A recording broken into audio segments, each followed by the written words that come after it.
Today on Keynote. It's like dichotomy in terms of we want to change what we're doing. We're constantly putting out fires. When are we going to actually have time to build the fireproof house?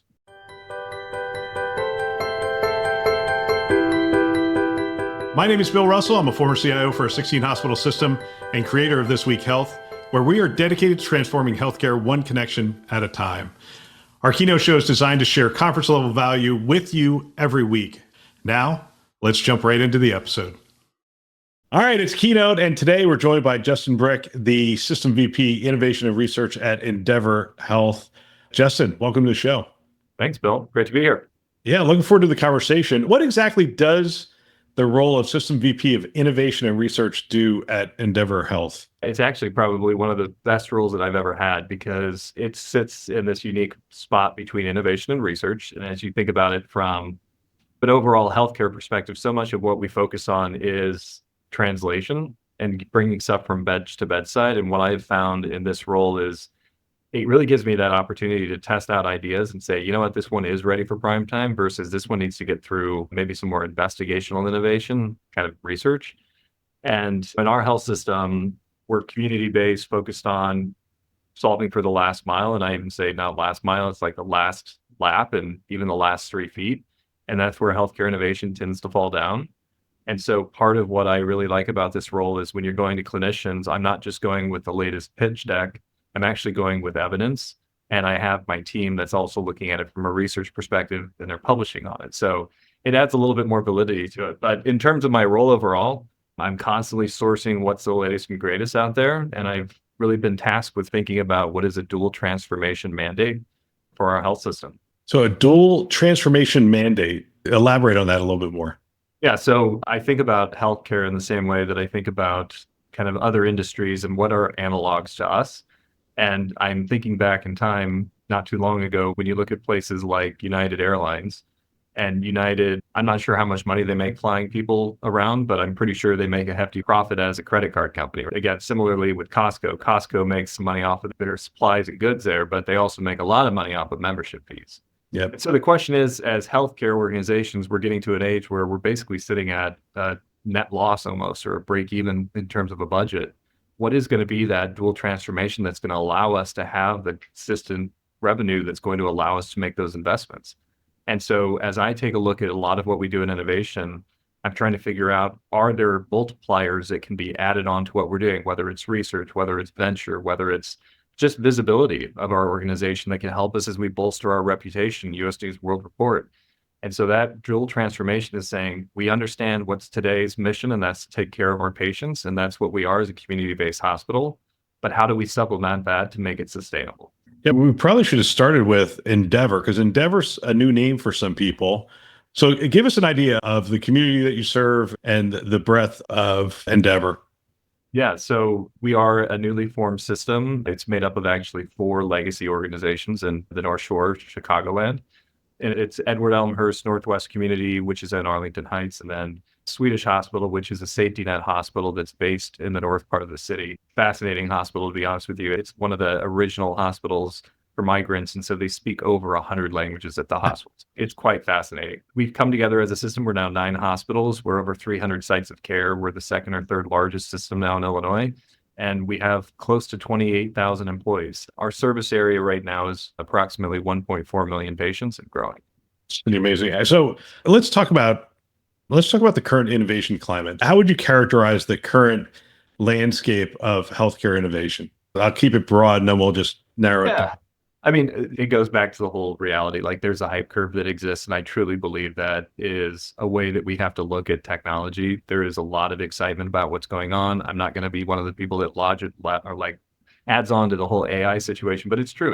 It took you 9 minutes to say the word AI. I was just wondering how long it was going to take. Yeah, that's good. But I don't think that AI is going to be the panacea that everyone is making it out to be. It will be transformational, no doubt. Like I'm seeing it in terms of our ambient dictation solutions that we're launching and everything like that. But for me, innovation is solving for the obvious at times. And as we've talked with our team, we recognize that innovation has different flavors, but it's solving for the expected that just people didn't have time bandwidth to be able to focus on because they're putting out fireworks. But there's also the reality that we have to be thinking about how we're going to radically disrupt ourselves. And so I think the innovation climate right now, overall, I think there's optimism. I think there's an awareness that things have been overhyped, and look no further than the VC markets and what you've seen with a lot of the digital health startups over the last few years to see that they were overhyped. But I think the ones that are going to emerge are really going to be probably the winning horse now, because there isn't the cash that's going to sustain all these new ideas. So yeah, no, I think it's bright. I also think that it's challenging because people are, interestingly enough, one of our hospitals, Skokie Hospital, we were working on all these cool ideas, and then all of a sudden there was a storm sewer froze and broke, and pretty soon they had to literally close down the hospital for 3 days. And it's like you're thinking about, how do you innovate when you legitimately had to just cancel all of your surgeries, you had to move all your patients out of the building, and you're asking operations to find the space to innovate. And so those are the things where I think it's like dichotomy in terms of, we want to change what we're doing. We're constantly putting out fires. When are we going to actually have time to build the fireproof house? I'm going to come back to AI, but I like to start with the problem set, right? So, what are the problems? What are the significant challenges facing healthcare today that you say, yeah, I believe there's a potential for innovation in this space to either incrementally change it for the better or dramatically transform it? What's in front of us right now, like the silver tsunami, we will not have enough workers to be able to take care of our patients. And I just saw a statistic the other day that was talking about 42% of physicians are between the age of 55 and 65. And simply looking at those numbers, it's not a sustainable model for us to care for patients in the way that we are now, without dramatically changing how we approach either education for physicians, or we start thinking about different care levels and different care providers caring for patients. So workforce is absolutely most immediate for me, but in part that is around access and really thinking differently about what does access look like in the future.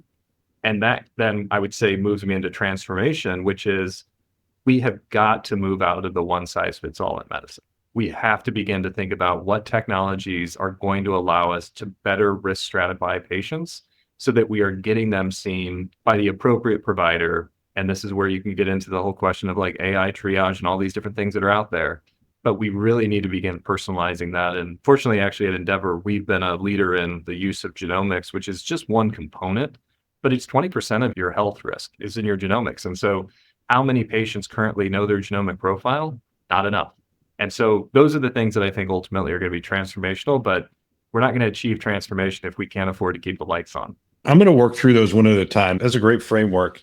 So, workforce, there's just no possible way. The silver tsunami, it's an interesting problem set. And we hear this over and over again. We're not going to be able to print more doctors. And more people aren't going to go to school all of a sudden and say, I want to be a physician or I want to be whatever. And it's not just physicians, it's nurses, it's techs, runs the gamut. So we're not going to be able to print people. And just demographics tell us that. It's megatrends. We read that book decades ago and it said, hey, look, this is what happened when they were born.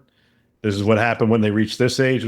Well, now they're reaching this age and we're not going to have enough people to care for them. This is a serious problem. We've known it's been coming. What potential solutions are we looking at? I mean, you talked about education, but there also has to be, I assume, a significant improvement in productivity in terms of how we move people through that process in a much better way. So I think there's a lot of different ways that you can peel this, but I think it does come down to making sure that you're matching care appropriately. I do not want to be a system where we ultimately have to get to a point of rationalizing care like in other countries, but there is going to need to be an appropriateness that we're looking at. Is it necessary to have the healthy 45-year-old going in for a colonoscopy, or should they be maybe doing a fit test or doing Cologuard or doing multi-cancer early detection or something else? Again, I'm not a doctor, so I'm not suggesting that's right or wrong. But I think that mentality that it's not one size fits all, and we really do need to think about getting patients to the level of care that they need to be seen at. So I think that's going to be one of them, because that's just helping us address the demand issue. I think on the supply side, when we think about our staff, our workforce, we have to lean into technology. There's no way around this. We have to become smarter with the resources that we have.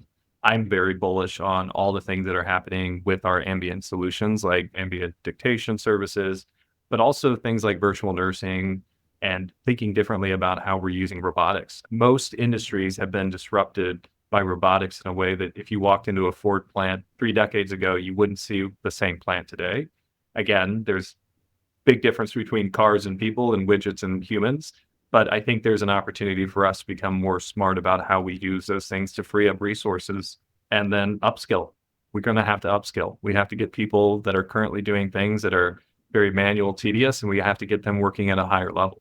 And we're not going to give any one of these topics enough justice, I don't think, but I want to talk about access a little bit. Access is interesting also to me in that, especially in metropolitan areas like you're serving, there's a default to go to the ER.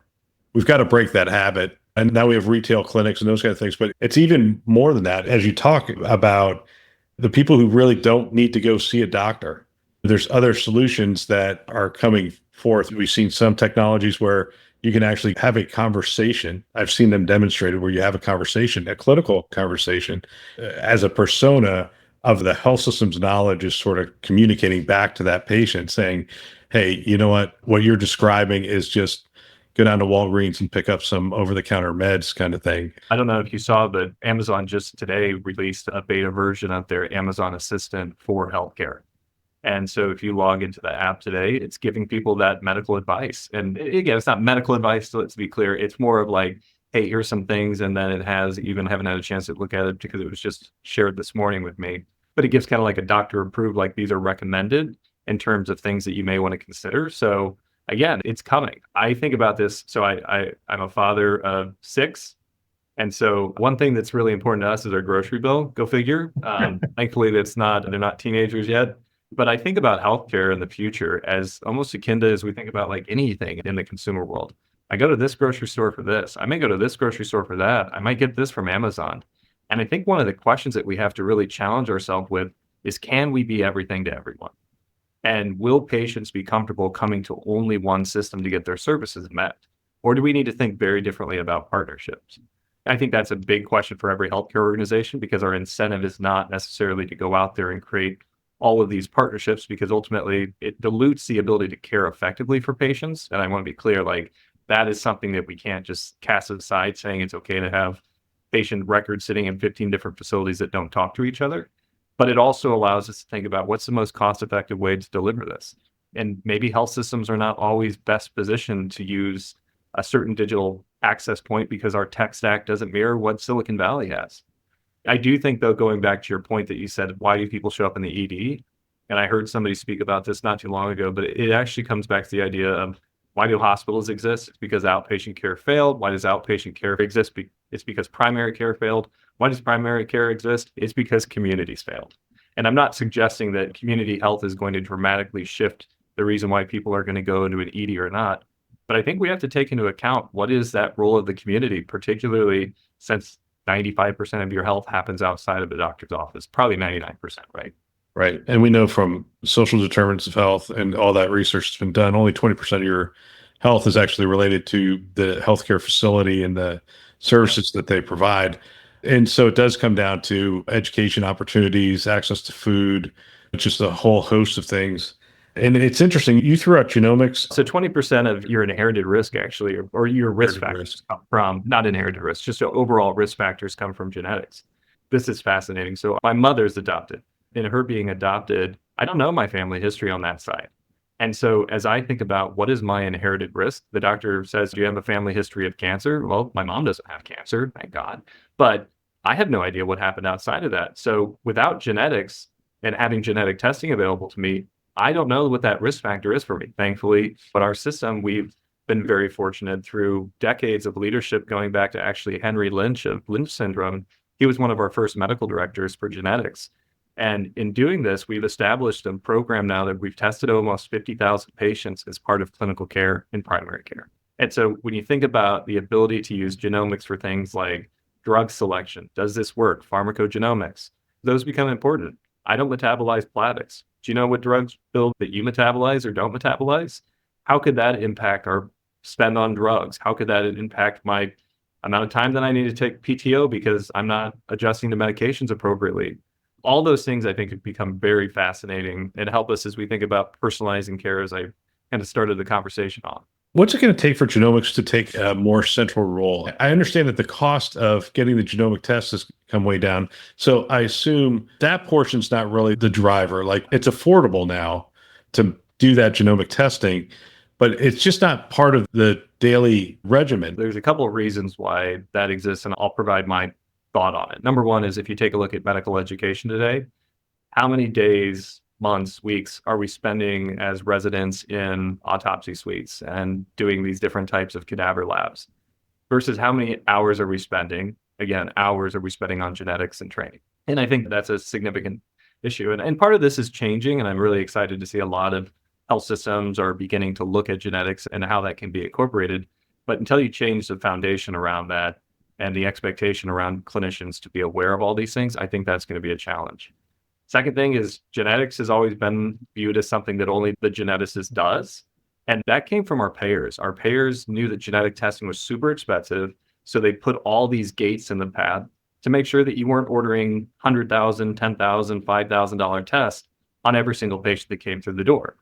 But now, to your point, you can get a whole genome for $100 and then $50 for interpretation. The cost is now not an issue. I think what it comes down to is when a physician and when we talk with our physicians about how much time do you have to talk to your patient about genetics, they said 30 seconds. Oh, And so for us, given they only have 30 seconds to talk to their patient, it's what am I doing? Am I addressing this as part of an annual physical? Am I addressing this as part of an immediate care visit? No, you can't do it as immediate care. You have somebody that's lacerated. They need to be fixed. But for me, I think this is where, again, that shift to a health system and not a sick care system and all those things, genetics is not beneficial to know after you have a disease. It can be modifiable risk and things that you could do. You need to have the genetics up front. And I think that's where, we're at 50,000 right now. We just received a significant donation and we're thrilled to have this to establish a Center for Preventive Genomics. My goal is we need to move from testing 10,000 patients a year to testing 100,000, because right now, 10,000 patients a year in our geography, it would take us 140 years to get 1.4 million patients tested. And even at 100,000 patients a year, that's 14 years. And so you see just the numbers here that you really need to get going and have done proactively to really make an impact. But I think we're on the precipice of it happening. And we're really excited actually as a system to begin thinking about some of the things that we've developed and how we could potentially teach other systems how to do it, because it's not rocket science. It really isn't. It's about making sure that you have processes that are automated, that make sure it's an easy button for clinicians and patients alike. I want to come back to AI. Specifically, I want to talk about generative AI. One of the things that's happening is the processing capability associated with this is pretty amazing. The context windows have gotten to be huge. You could feed a book into these things, and essentially it can not only summarize it, but it can do an awful lot of stuff with that data very quickly. And I'm thinking of like a genome sequence and testing and that kind of stuff. And I realize it's very complex, but that's what these models are really good at. A model trained specifically for doing this kind of thing. In genetics in specific and with AIs, this has been used for a long time. So this is not new to laboratories, and really give a lot of credit to places like the Broad, MIT, Harvard for what they did to really get this going, because they're the ones that are delivering to that price point. And it's only because they've been able to maximize the bioinformatics pipelines and everything that you're talking about, because again, doing the genetic test is not the expensive part. Now it's the bioinformatics that sits behind it. And so AI is playing a huge role in that, because it's actually helping us identify disease pathways. You're able to do these very large association studies and even start looking at kind of reverse engineering drug targets based off of certain populations that are on certain medications. And what was it, that specific gene mutation that made this patient population respond differently versus that? So there's a lot going on there. There's also a lot going on as we're looking at different indications and label indications, because now you have the ability to take a look at scale at how patients who are on a given medication, actually other elements or comorbidities were impacted. And so there's people talking about now with all of the Ozempics and things on the market, how is that now changing heart health? How is that changing kidney health? How is that changing liver health? And so you're starting to see AI is able to help draw those correlations and associations. The other problem or challenge that I see in health systems is these complex chart summaries. I remember talking to a woman, and she had a child with significant challenges. And she had 3 binders that she carried with her everywhere she went because she went to different health systems and that kind of stuff. And her challenge to the panel was, you have to solve this. I have to carry these binders. I know they can't read this entire binder every time I show up. She's worried that they're going to miss something and her child is going to be adversely impacted. And I thought, the first time I'm playing with ChatGPT, I'm going, that's what this was designed for. It was designed to take those 3 binders and say, rise up that stuff. The problem is, at this point, what, 95%, is that good enough? 97%, is that good enough? So we have a committee that looks at all sorts of things relative to AI. It's actually a great committee. It's advanced technology oversight and monitoring, because to your point, how do these models perform over time? When I think about the example that you brought, and I'll give like a parallel way of thinking about it, when we think about risk factors and we think about overall understanding what is risk around Bill, it depends on what you're looking at. And are you looking at it in terms of an instant in time, or are you looking at it longitudinally? And I think that's getting to what you're talking about, is there may be signal in the noise that in isolation doesn't make sense when you're looking at it over a period of 3 years. But if you have AI with the ability to start identifying, well, you had, I'll make this up and I don't know if it's correct, but like you had 4 polyps that were non-cancerous. Then you have a family member that happened to be diagnosed with breast cancer. And then you have elevated PSA level. Like all of a sudden you start to triangulate all those things and you're like, wait, now you are at high risk of developing colorectal cancer or something like that. And I think that's what AI really has the ability to do. I think, again, it's not a medical device today, so it's not perfect. But again, going back to this committee that we have, I often ask them, like, what is good enough? Because when we talk about, for example, AI bias, there is absolute truth to AI bias, but there's also human bias. And so are we over expecting these engines to perform? And I think when we're talking about matters of life and death, they got to get it right, right? And so they should not be put in that. But in terms of helping to understand, it is absolutely going to become part. And there's a lot of new tools that are being rolled out by a variety of those AI ambient companies to start providing the next step as a potential recommendation. And so it's getting there. It's also not addressing the reality that we know to be true. I remember walking into a physician's office and he had like, don't bring your Google search stuff in here. I'm a trained doctor, is essentially what it said. And I remember sitting down and having a conversation with him. And I said, yeah, the reality is they needed answers and Google was there. And Google's there all the time. And now it's AI. AI is taking the place of Google because Google, you just have to find the specific article that you were going to read. Now you just go in and you ask AI. It's like, look, doctor said I have this, I have these symptoms, I have this stuff going on. It's happening. It is absolutely happening. We know that Google searches around health are in the millions, yeah, millions every year. So we know it's happening. A significant number of people are receiving care advice in that direction. You almost want to get in front of it. I'd almost like to see Mayo release the Mayo trained algorithm that I can ask questions of, rather than just going to generic ChatGPT and saying, hey, this is what I think I have. It is interesting. And I think it's evolving, and take it for what it is. I think healthcare is always going to be delayed to Silicon Valley, and probably for good reason, so that we're not taking too many risks. But an interesting thing that I've actually done myself, I had an annual physical and I had an elevated, I forget what it was, but it was not a big deal. But I remember somebody saying, oh, it was like high cholesterol, triglycerides or something. And I remember going and into one of these, like Perplexity, I think I used, and I typed it in and it gave me all this stuff. And of course, if you Google hard enough, you're going to have cancer, right? Everything leads to cancer.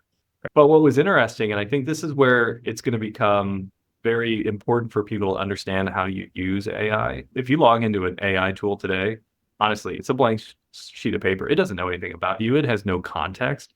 But what's going to be interesting is if you actually take that same elevated triglyceride and you say, I'm a reasonable person, I don't want to be freaked out unnecessarily about my condition. Tell me what is potentially wrong with me from the perspective of an academic versus a community-based doctor versus this. And you actually give it a persona, and it's fascinating to see how it responds. So again, it's just another way that you think about, like, well, you're saying the persona actually changes the response? Oh, absolutely. Yeah. Yeah. Wow. Because if you put in a more of an academic flavor, it'll give you things that are more associated with like clinical trials and different ways that you could potentially approach it. Versus if you say, like, I am somebody who lives in rural America, like, what are my options? And again, I haven't gone detailed into that, but I've begun starting to play with the idea of this context and baseline setting. So the AI actually has an understanding of what you're asking for. I think that's going to be a fascinating space as you start looking at how do you create these different personas for your AI. I want to talk a little bit about data.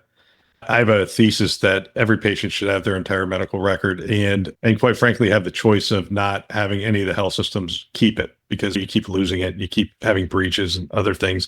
And I have enough personal identity protection to last me a lifetime at this point. Yep. But if I had it, then someone like Endeavor could essentially create that large language model, for lack of a better term, but that is trained as a primary care physician. And it has the safeguards around it and all those other things. And I could take my entire record and say, hey, here's the context.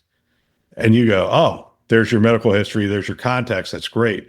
I'm not giving you a persona because you've given it the persona of primary care physician. So you know the safeguards. You're not going to go outside of these bounds, but you're going to be able to say, hey, here's where you should go. Here's what you should do.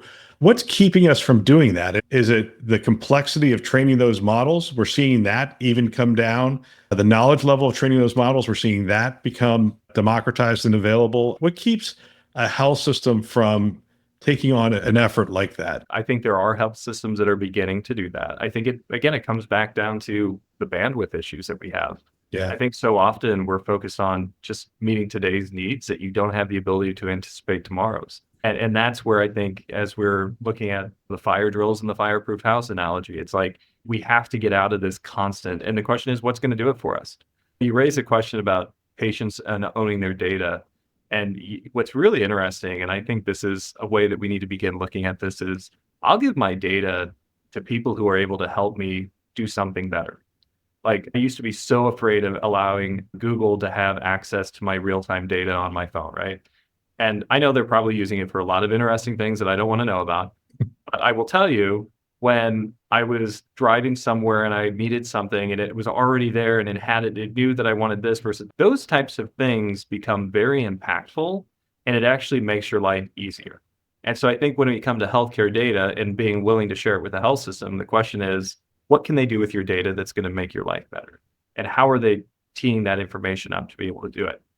There are all sorts of regulatory hurdles to get through relative to data ownership, so can't wade into that territory. But you're right. I think creating these types of large language models that sit out in front, it will help us better triage patients and get them where they need to be seen and hopefully provide them with the confidence and the accuracy. But we still have to realize these are not medical devices. Yeah, absolutely. I'm going to go in a different direction here. So you have a lot of experience here with innovation. So talk to me about leading organizational or transformational change. What are the principles that guide that approach for you? So I think, and this has been realizing over time, and again, I've been in healthcare now coming up on 15 years, and I probably would have said something differently 10 years ago, 5 years ago, and even last year. Innovation requires trust and it requires a willingness to let go of something. And that's really hard in healthcare. And I think for me, what I have realized is change management is what allows innovation to be successful. It's being able to explain to a nurse that we are going to be introducing a new technology that's going to help us prevent patient falls. And it's okay to trust it. Because again, it's their patient. It's that nurse's patient. They do not want to see anything bad happen. And you have to say, trust me, the AI algorithm running on our camera is going to prevent that patient from falling. And that's really challenging. And so as I think about it, it is trust, it's change management. I also think we're going to have to get to a point where we accept the fact that short-term thinking is going to get short-term results, right? And we're going to have to start taking bigger swings at things. And for innovation, for example, I would say today, as we're developing our capabilities, we're really focused still on adjacent innovation. I think health systems have never really been able, except very large, and you know them probably by name, to really jump into those transformational innovations that radically disrupt the way that we practice. And I think the question is, are we comfortable with radically disrupting ourselves? And that gets back to incentive. And so for me, as I think about what's really important, trust, it's about managing change and it's making sure that we have the right incentives. Because if we don't have the right incentives to make us think about the future of healthcare, and we're looking at, can we meet margin this year? We're not going to be making those investments that are going to future proof us for 5 years from now. Health systems are looking for new ways to open up markets or drive things. And one of them is partnering with employers in the market. And I sort of chuckled to myself because in 2015 in Southern California, we went down that road and I watched it. And I was somebody who came from the outside who had been part of a commercial entity and that stuff. My first job in healthcare was as CIO. So I'd seen how commercial entities work. And I watched how a hospital system tried to engage employers and they didn't want to hire a salesperson because whatever. I'm like, well, it's sales. Like you're trying to sell them something. And there's a whole host of things that are like, well, that's not who we are. It's not how we operate. And I'm like, yeah, well, that's not going to, you're not going to bring any employers in. You're not going to have any partnerships. If you have the same people sitting around the table, you're going to end up having the same discussions unless you have people who are willing to bring in ideas from the outside. And I actually think that's what I really appreciate about Endeavor is that we are making those hires that I think do look outside. And some people joke about the fact like academic medical centers, they have this NIH mentality of not invented here, they won't do it. And I think where community-based hospitals are really well positioned is to be that place where you are open. You don't have to compete for ideas. You're focused on making an impact for patients and providers. And so that's really where I hope as a community hospital, honestly, where we are positioned to do things that are differently. The thing that made me laugh is I read an article yesterday about somebody saying, hey, this is the new frontier. And I thought we were doing that in 2015 and didn't follow through. And that's really what I want to ask you about. Yep. What's the strategies that you found that work in terms of sustaining innovation or following through on innovation, especially for those projects that are not like you're not going to get there in 3 months or 6 months. It potentially is going to take 3 or 5 years. So number one, it takes being willing to accept that sometimes pro formas have more gaps than they have answers. And that comes to an organizational risk tolerance. I think the other thing is, and one of our physicians has actually talked about this whole concept of pilotitis and how do we stay out of that? And I do think that there's truth in that. And how we have really thought about this is you have to know who are your operational owners. And when the budget shifts from the innovation team to the operations team, are they ready to grab it and go? Because I think if you look at how many innovations die in pilots, it's probably 90% of them. And what we're trying to do is really be intentional to say on the other side of our ambient technology or digital pathology is actually somewhere we're leaning very heavily into. And it's probably a $20 million investment over a decade. And the question is like, how do you ultimately generate the support to do that? Well, you have to have a vision and you have to have an idea of where it's going, but then you have to bring partners to the table that are going to be there for the long term as well. And so one of the things that's challenging for health systems, given there are all these startups that are out there, it's hard for health systems to be willing to bet the bank or whatever the expression is on a startup that's been around for 6 months. The startup will tell you that we have the ability and we have runway and all these things. But once we position something around a company that doesn't have staying power, we've now lost trust with our patients. All of those things happen. So it's a great question, honestly. I think it's something that health systems need to be thinking about, like what is going to allow you to scale things and what's going to position it for success. And it's not going to be just more ideas. Let's close with this. I like talking about culture. How does a culture of innovation, how do you, I want to say create it, but it's not create it because there's already a culture there. How do you foster it? How do you get it to grow so that people do have a sense in which adopting new things isn't horrible, change isn't bad? There's paths that only go through innovation, that have to go through innovation to get to the other side, that is going to solve those problems of workforce access and other things. Yeah, a couple of things I would say is, you're right, culture reigns supreme. And you have to figure out how you get your organization supportive, aligned, and prioritized. Because if it's not, it's going to be grassroots efforts that are ultimately going to be blown away by all the other priorities that are coming through. I also think it's the idea of how do you eat an elephant one bite at a time? Like you have to recognize that it's not going to happen overnight and you have to celebrate the small wins. And honestly, like even being on this podcast with you is a great opportunity for me. But ideally, what I would love to see is one of my clinicians having this conversation with you, because that's where you start to recognize that it's not about the innovation team having these wildly successful things. It's about the people who are actually being impacted and them being able to tell their story. And we had an event recently where we had physicians that were talking about our new ambient solution that we're using. And it ultimately, we were thinking about how do we present this? We actually had them wear little buttons at an event that said, "Ask me about ambient." And it was so empowering for them to go out to their colleagues and talk to them about AI. And we had them share their stories. And I think that's really what matters, is that you get these people who are thought leaders, but they're also influencers. Even they might even be informal influencers in your organization. You get them excited, you get their support behind it. Once they get that win, they're willing to have that next conversation.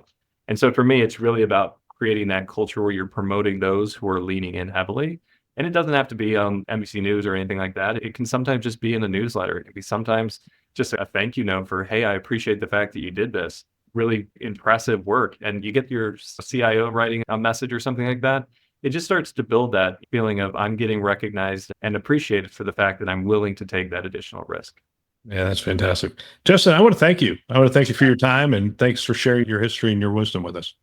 Thanks, Bill. I appreciate it. Thanks for listening to this week's keynote. If you found value, share it with a peer. It's a great chance to discuss and in some cases start a mentoring relationship. One way you can support the show is to subscribe and leave us a rating. Love it if you could do that. Thanks for listening. That's all for now.